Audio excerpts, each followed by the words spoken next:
Greetings, gnomes and nomads, and welcome back to Castlegoat's Death Pit, which has actually been causing me a few concerns. The game started hiccuping when I just started the recording a few moments ago, so let's hope that that was just from loading the game. Now, whilst those goblins die, I will show you that I have updated the seasonal tile set to winter because we're practically there. We're a little ways off, but we are almost there at the moment. Now, there have been a few changes to Gnomoria itself. First and foremost, and I'm going to have to address these changes on screen, we have Silica. So, I need to change this stockpiles. Clay, priority 3, okay.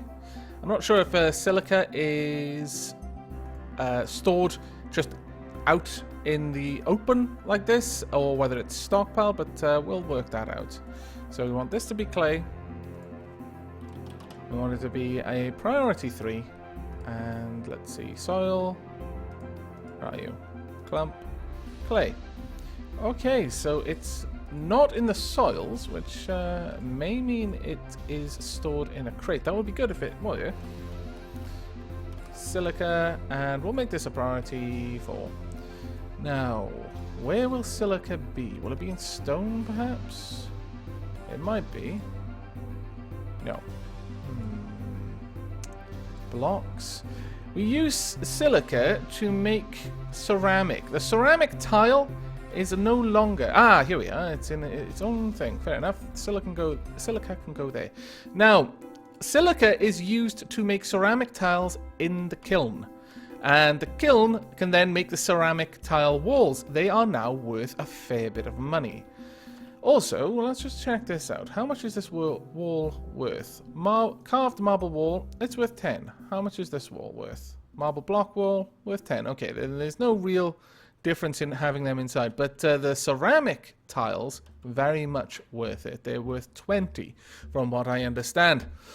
Now, additionally, the goods, and this is going to be a big one for us. Currently, one of the big advantages that stockpiles in Dwarf Fortress have over the stockpiles in Gnomoria are that you can push and pull from them. Well, that has now been changed. Let's open this up. So, Prospector Dirt, priority 4. I would very much like Prospector, this Prospector here, to pull. Pull stocked goods from stockpiles pushing here. Stockpiles pushing into this one, and then pull stockpiles from, we want dirt. There should be one. Dirt overflow. There we go. So now, it's going to pull any dirt from the dirt overflow into here. Before, well, the way it works is that the stockpiles maintain their priority orders. So this is priority 15.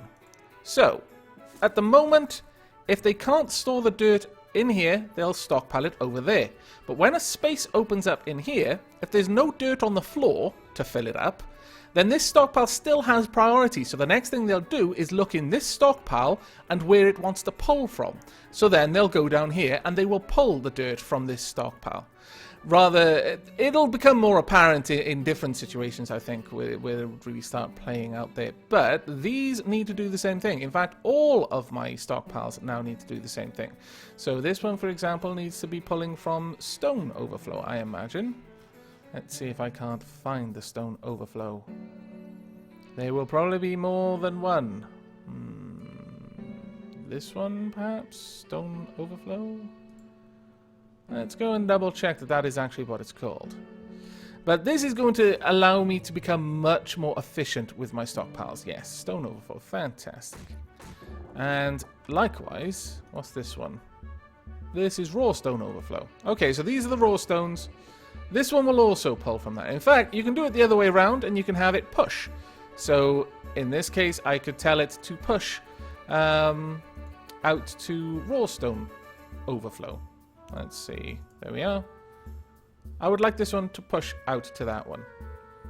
You can have more than one stockpile pushing to a stockpile, but you can't have more than one. Like, from a single stockpile's perspective, it can't pull from more than one or push to more than one. But from any stockpile's perspective, it can be having something pushed into it from numerous stockpiles. So for example, from this method, I can only push this to the raw stone overflow. Alternatively, I could have the raw stone overflow pull from it, and then it would have two stockpiles that it was having things pulled from. I will probably actually do that, since it will keep things nice and easy for me. So it's getting stone overflow is pushing here, but I would like it to pull from stone overflow instead.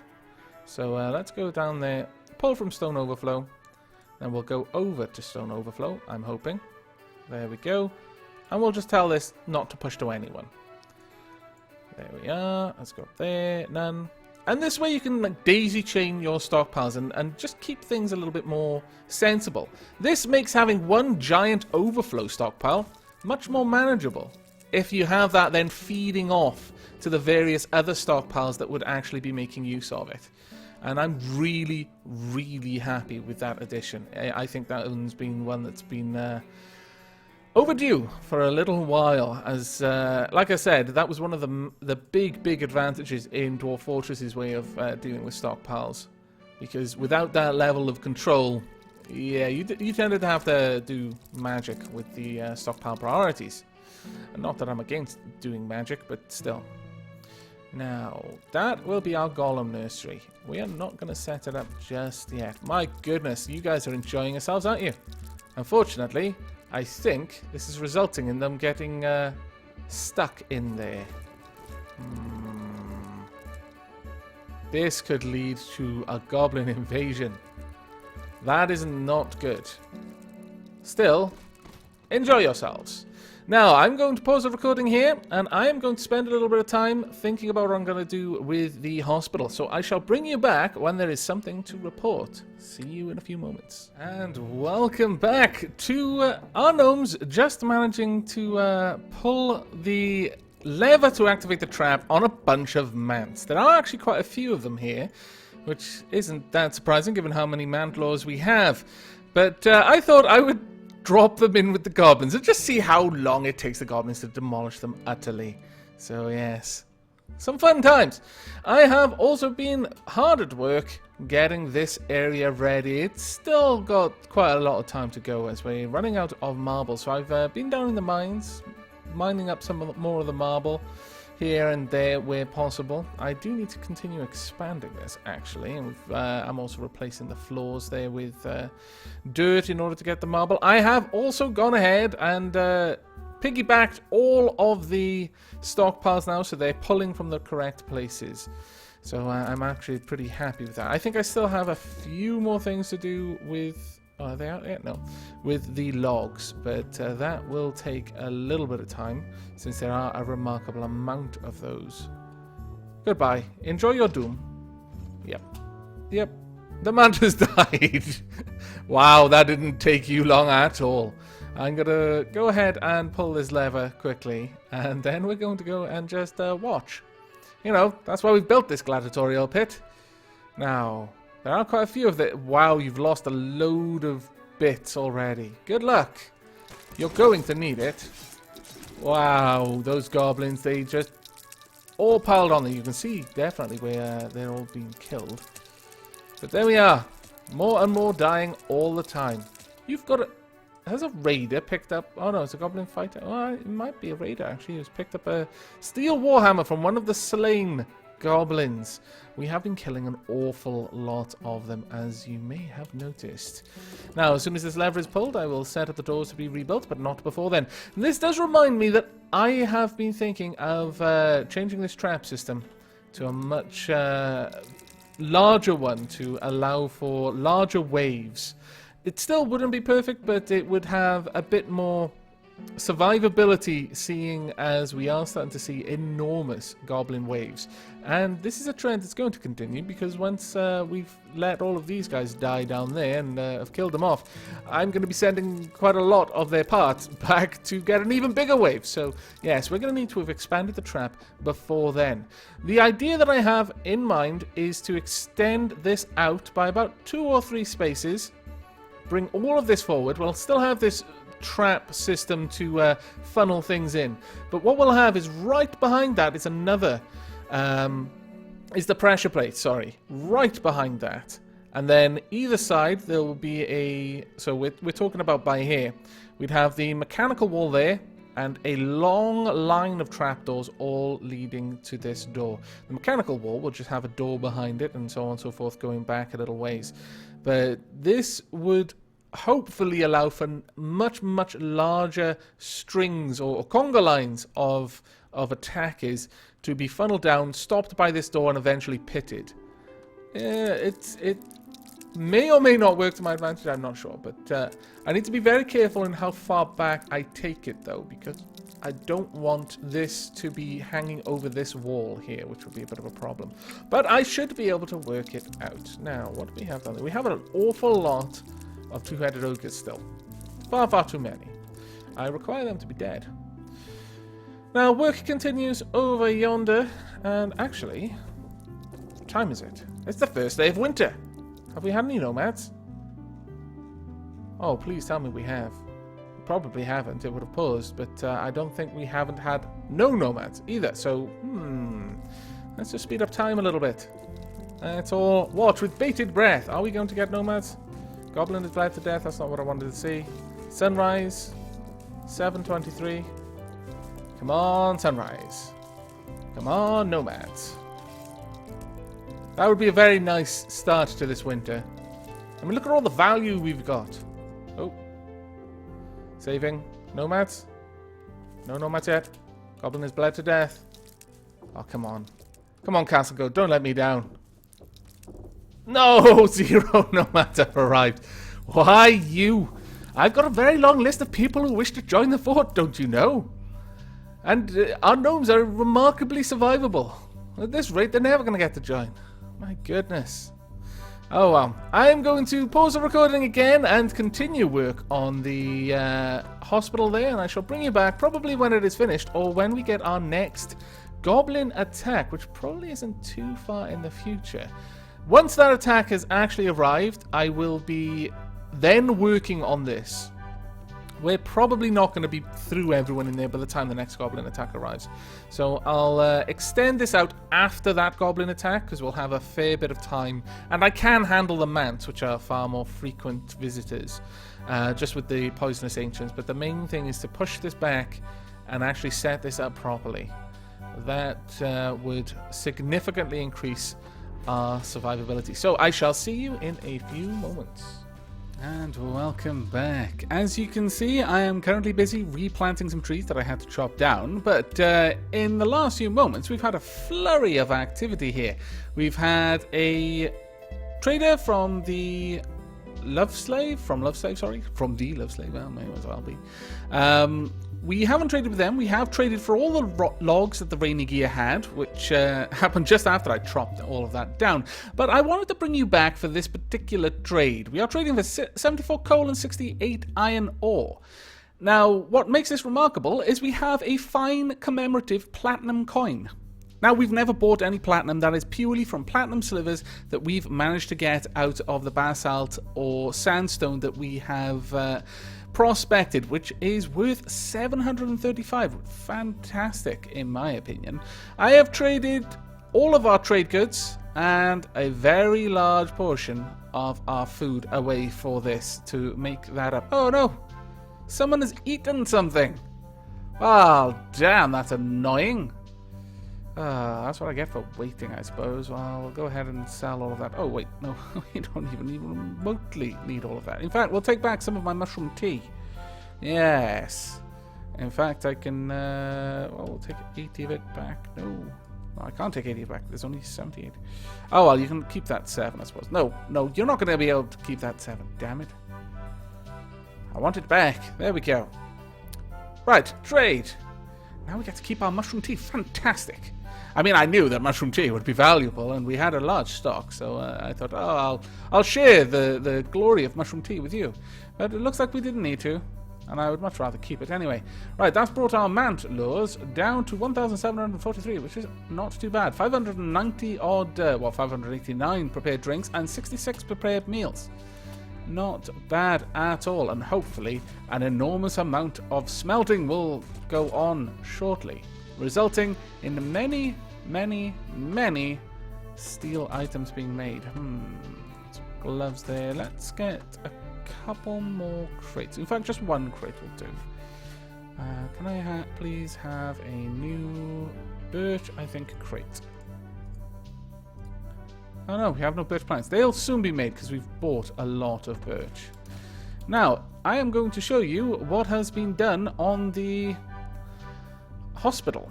And then I will show you that all of the enemies are dead. I'm not going to show you, in fact, I'm just going to tell you. Here we are. Here's the hospital. So we've got 8 hospital beds. We've got some dresses there for, you know, hospital gowns, that sort of thing, and for the gnomes' personal belongings, should they be here for a long stay. We have some rules, you know, no canoodling when Metasapia isn't looking. And just in case they don't follow the rules, Metasapia has a desk right by there so she can keep an eye on the tricksy sods.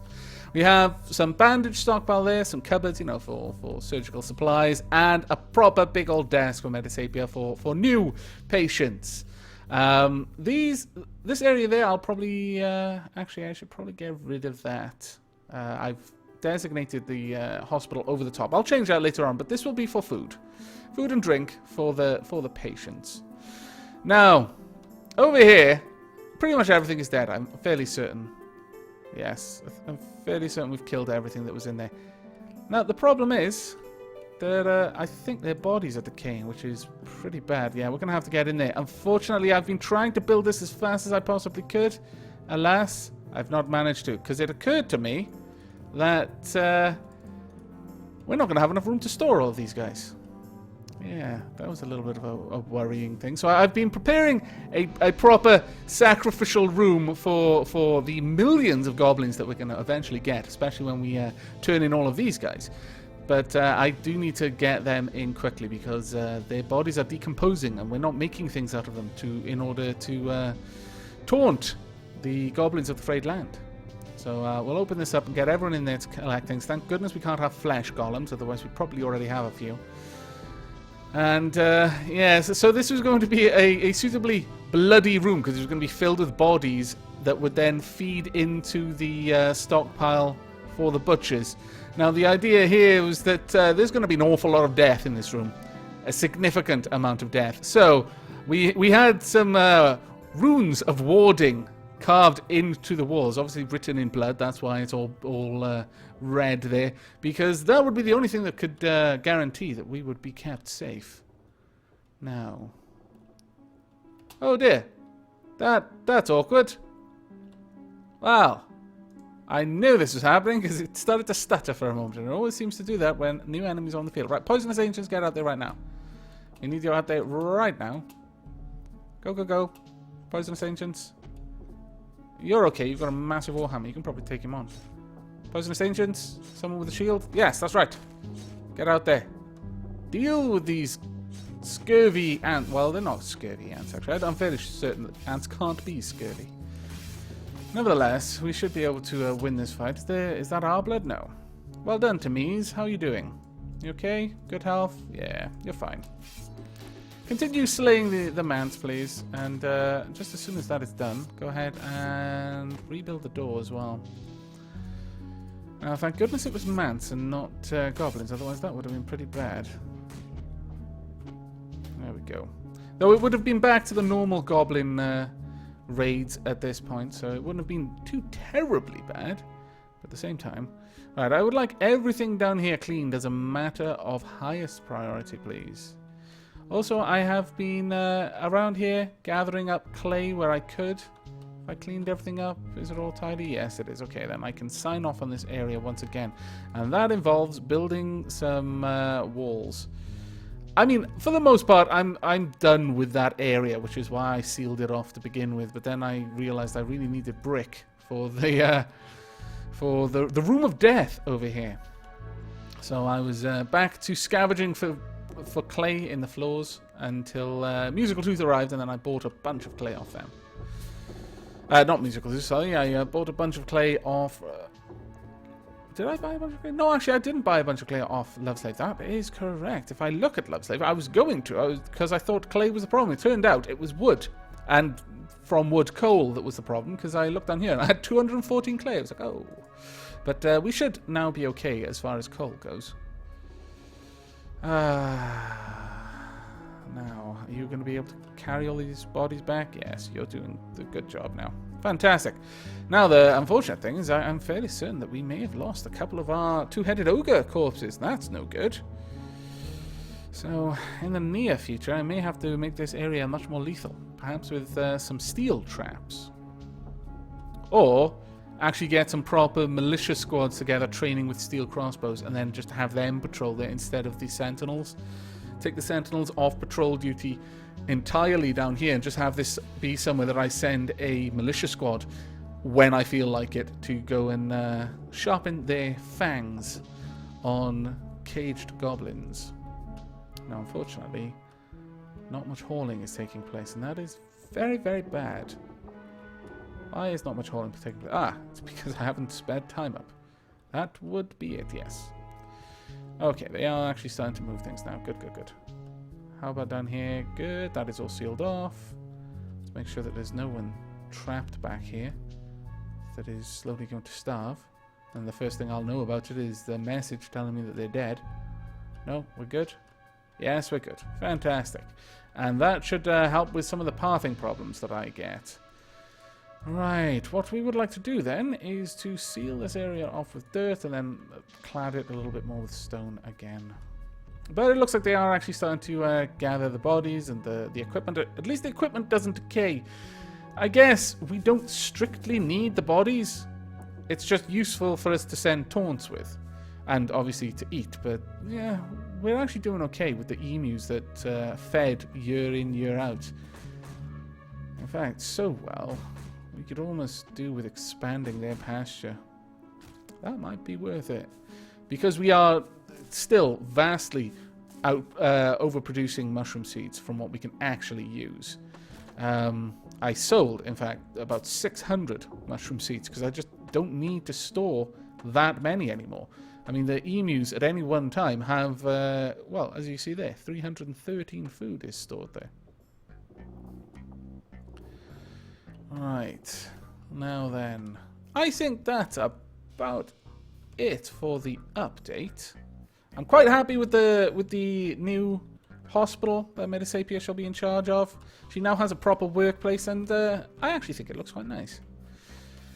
But back to the waiting game, really. As soon as we've got all of this cleared out, then I'm going to be able to have the... Ooh, have you finished up there? Once you're finished with that, I'll feel a lot less worried about you being outside. But once that... Oh, no. Go ahead and clean those bodies if you would be so kind. Once we've got all of this cleared out, then I can start thinking about taunting more goblins. Because obviously, if it takes this long to clean up after a wave, then I probably don't want to taunt too much more than I did last time, which was about 4,000. So we might want to keep it around that level, at least until we've sorted out this trap system and got a couple of other things taken care of, especially the death room. So I've got a secondary storage area for all of these corpses. There are a lot of them. But that is it for this episode, I think. I'm going to let some time pass off screen, and I might even demolish the next goblin attack, which will be just a regular amount. But that is it for now. I do hope you've enjoyed this episode, and will be joining us in the next one. Hopefully we will have the death room complete and be ready to send out a new enormous taunt to the goblins, and also begin work on the extended pitfall trap system. But until then, and as always, do take care.